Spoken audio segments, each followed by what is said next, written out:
ఒక పుత్రుణ్ణి తండ్రి ఏ విధంగా పెంచాలి?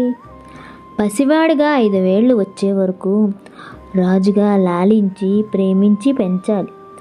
5 ఏళ్ల నుండి 15 ఏళ్ళు వచ్చే వరకు ఆదరించి బెదిరించి, ఇక తప్పకపోతే శిక్షించైనా సరే సరైన దారిలో నడిపించాలి. ఇక 16 ఏళ్ళు దాటిన పుత్రునితో మిత్రుడిగా ఉండాలి. చెప్పాలే కానీ చెయ్యమని ఒత్తిడి తేకూడదు.